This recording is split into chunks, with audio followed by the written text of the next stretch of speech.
నమస్తే. శ్రీ గురుభ్యో నమః. శ్రీమాత్రే నమః. ఆదిత్యాయ చ సోమాయ మంగళాయ బుధాయ గురు శుక్ర శనిభ్యే రాహవే కేతవే నమః. రెండవ పక్షంలోని గ్రహాల యొక్క ఉపస్థితి మనకి ఆగస్టు మాసంలో రెండవ పక్షంలో కనిపించేటువంటి గ్రహాల్లో మొట్టమొదటిగా దీర్ఘకాలికంగా చెల్లించేటువంటి రాశులు ఏవి కూడా కదలకుండా అలాగే ఉంటాయి.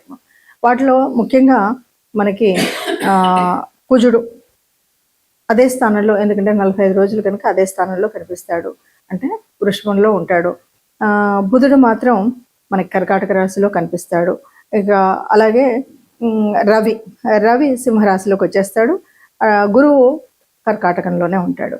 ఇక కేతువు సింహరాశిలో, అలాగే రవి తన స్వస్థానంలో కనిపించడం అనేది మనం చూస్తాం. ఇక శుక్రుడు కన్యారాశిలో కనిపిస్తాడు. రాహువు మనకి కుంభరాశిలో కనిపిస్తే మీనరాశిలో వక్రించినటువంటి శని కనిపిస్తుంది. ఇది రెండవ పక్షంలో కనిపించేటువంటి గ్రహ ఉపస్థితి.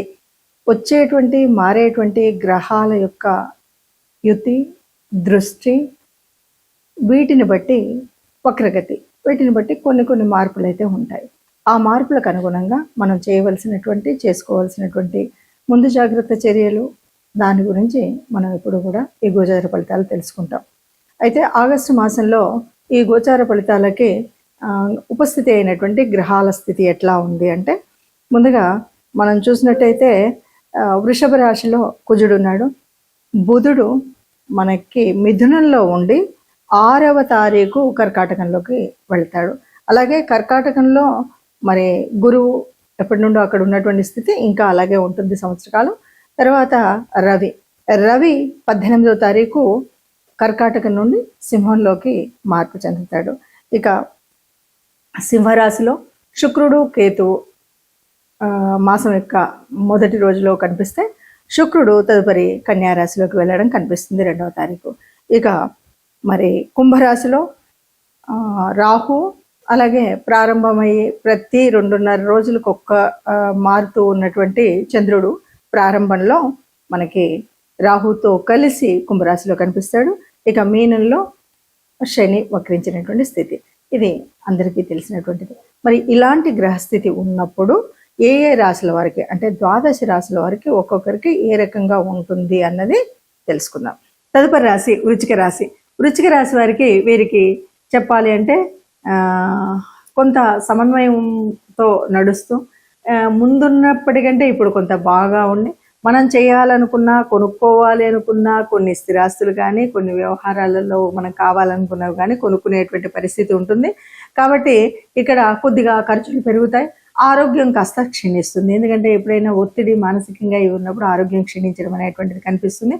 సాధారణంగా ఇక వ్యాపారాలు, ఉద్యోగాల్లో వీటిలో మనం అనుకున్న దానికంటే కొంత మంచి జరిగేటువంటి అవకాశం ఉంది. కానీ శారీరకంగా, మానసికంగా పడేటువంటి శ్రమ వల్ల కొంత అనారోగ్యం ఏర్పడేటువంటి పరిస్థితి ఉంది. సమయానికి తినకపోవడం వల్ల వచ్చేటువంటి స్థితి కనబడుతుంది.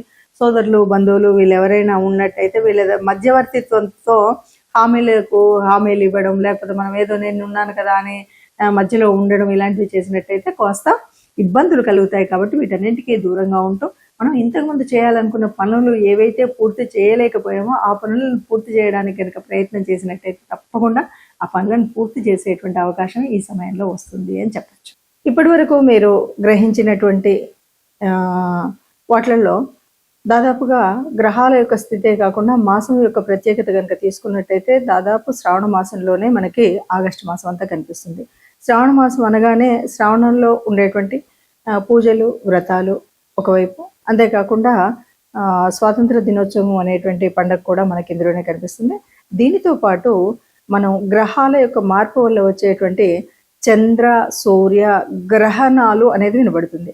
నిజానికి ఈ 2 గ్రహణాలలో అమావాస్య, పౌర్ణమి రోజు వచ్చేటువంటి 2 గ్రహణాలు కూడా మన దేశంలో జరగవు కనుక, మన దేశంలో కనిపించవు కనుక వీటి గురించి అంత ప్రాధాన్యత ఇవ్వడం కానీ, వాటిని గ్రహణ నియమాలను పాటించడం కానీ చేయనవసరం లేదు అని చెప్పచ్చు.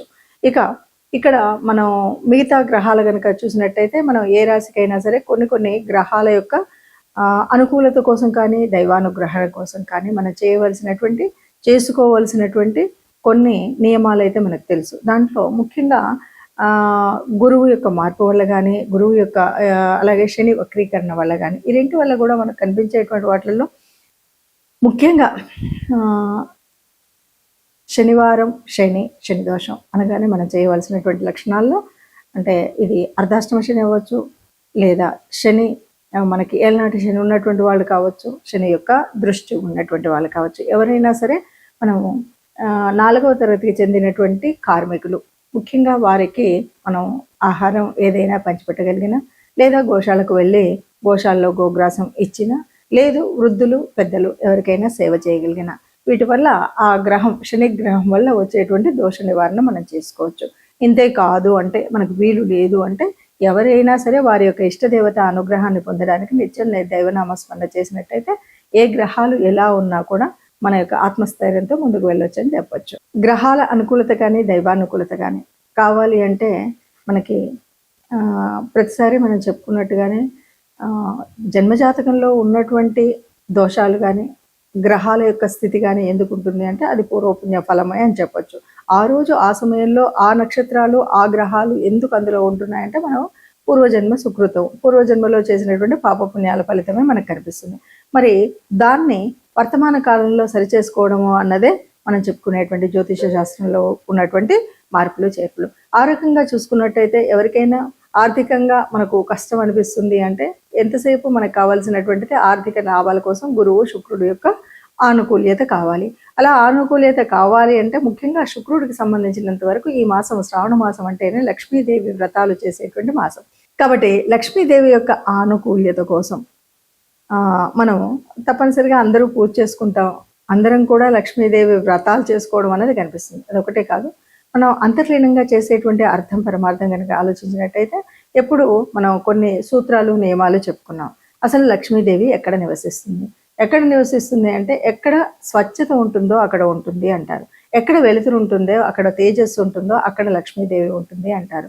మరి ఈ సత్యం తేజస్సు అనేటువంటి విషయాలు మనకు తెలిసినప్పుడు ఎక్కడైతే దైవ నామ స్మరణ జరుగుతుందో అక్కడ లక్ష్మీదేవి ఉంటుంది అంటారు. కాబట్టి ఈ లక్ష్మీదేవి ఉండడం కోసం మనం చేసేటువంటి కర్మల్లో ముఖ్యమైనటువంటిది దేవత ఆరాధన అన్నటువంటిది. అంతేకాదు ఎప్పుడైనా సరే గోమాత అనగానే గోమాతలో సర్వదేవత నిలయం అంటారు. ముఖ్యంగా పృష్ఠభాగంలో లక్ష్మీదేవి యొక్క స్థితి ఉంటుంది అని చెప్తాం. కాబట్టి గోశాలకు వెళ్ళడము అనేటువంటి విషయాన్ని ఇక్కడ మళ్ళీ మనం గట్టిగా చెప్పుకోవాలి. అలాగే ఈ మాసం అంతా కూడా లక్ష్మీదేవికి సంబంధించినటువంటి పూజలు స్త్రీమూర్తులైతే తప్పకుండా వాళ్లే చేస్తారు.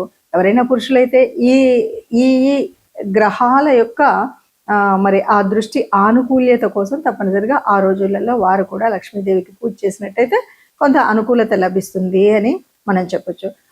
ఏదేమన్నా సరే లక్ష్మీదేవి అనగానే అది చాంచల్యం కలిగినటువంటిది అందరికి తెలుసు. లక్ష్మి స్థిరంగా ఒక చోట ఉండదు, కానీ స్థిరంగా ఉండాలి అంటే తప్పనిసరిగా చేయవలసినటువంటి నియమాలు ఇంతకు ముందే మనం చాలాసార్లు చెప్పుకున్నాం. అయినప్పటికీ కూడా లక్ష్మీదేవి మన దగ్గర ఉండాలంటే ఎప్పుడు కూడా ఆనందంగా, స్వచ్ఛంగా, సత్యంతో, గాలి వెలుతురు అన్నీ సరిగ్గా ఉండేలాగా ఉండడం, ఏదైనా అపశృతులు రాకుండా చూసుకోవడం అనేటువంటి మాటలు మనం ఎప్పుడు చెప్పుకుంటాం. ఆ విధంగా మనం ప్రవర్తించినట్టయితే, అలాగే సహాయం అనేది ముఖ్యంగా ఎవరైతే బాగా ఉన్న వాళ్ళకి సహాయం చేయడం అని కాదు, ఎవరైతే నిజంగా నిరాశ్రితంగా ఉంటారో వాళ్ళకి మనం సహాయం చేసినట్టయితే అంటే మనం నారాయణో దేవ అని మనం ఎప్పుడైతే చెప్తామో అలాగా మానవ రూపంలో ఉన్నటువంటి దేవతామూర్తులుగా మనం చూసేటువంటి స్థితి కనిపిస్తుంది. మనుషుల్లోనే మాధవుని చూసేటువంటి పరిస్థితి కనిపిస్తుంది. కాబట్టి మనం ఎవరికైనా సహాయం చేసినట్టయితే లక్ష్మీదేవి మనకు అనుగ్రహిస్తుంది. ఇప్పుడు ఈ పరిస్థితి ఎందుకు అంటే ఎక్కడైతే గురువు కానీ శుక్రుడు కానీ అననుకూలతగా ఉన్నటువంటి ఏ గ్రహం ఏ రాశి వాళ్ళైనా సరే ఈ రకంగా మనం పూజ చేసినట్టయితే మనకు లక్ష్మీదేవి అనుకూలత పొందొచ్చు.